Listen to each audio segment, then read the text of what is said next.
Hello, my union sisters and brothers. Our landscape has been quickly changing since we were together in Florida.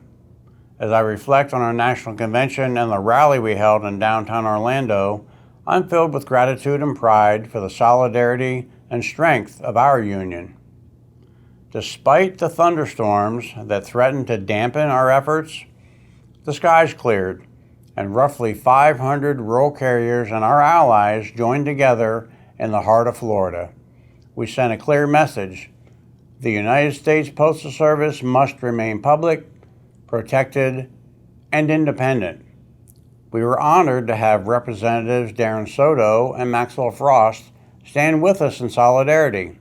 Both of these legislators are champions for postal workers, and both delivered powerful remarks in defense of our public postal service. They reminded us that protecting an independent postal service isn't just a labor issue. It's a democracy issue, a community issue, and an economic issue. Both legislators raised their voices in support and pledged to stand with us as we continue our fight. Congress returned after Labor Day, and we wasted no time.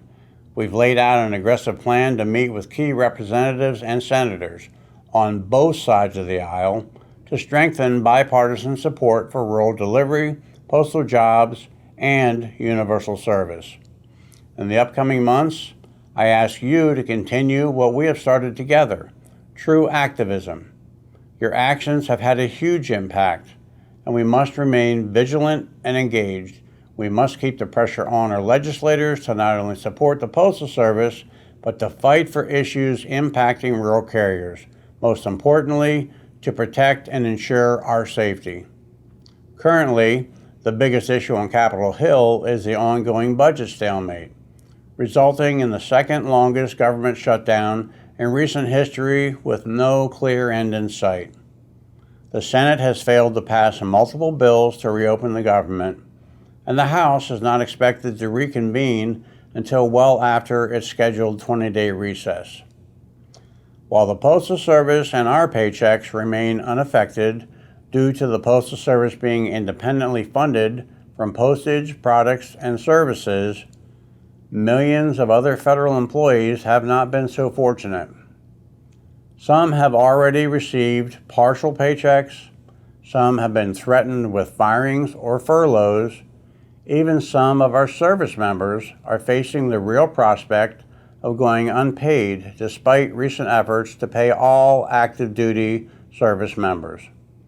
The economic toll of this shutdown grows with each passing day, and while rural carriers are not directly impacted, we stand in solidarity with our fellow federal workers because we know firsthand what it means to serve the American public. Our legislative efforts continue to push forward. We're engaging directly with lawmakers who already support one or more of our issues, and we're working to build their commitment across the board. While our main focus remains on the Protect Our Letter Carriers Act and House Resolution 70, we are also engaged in other key legislative issues that impact rural carriers, such as the Federal Retirement Fairness Act and the Shipping Equity Act. We're also working with the newly formed Congressional Postal Service Caucus, a critical forum for bipartisan advocacy, making sure that your voices are heard where it matters most. We know the threats are real, whether they come through the budget, the reconciliation process, or directly through standalone bills or executive actions. Privatization, benefit cuts, and attacks on union protections are all still on the table.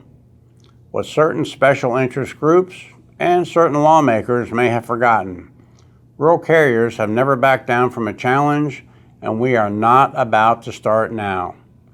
Whether you were with us in Orlando or have been engaging in activism in your own communities, we thank you, and we ask you to stay ready, stay informed, and most importantly, stay involved, because we fight not just for ourselves, but for every American who relies on the United States Postal Service.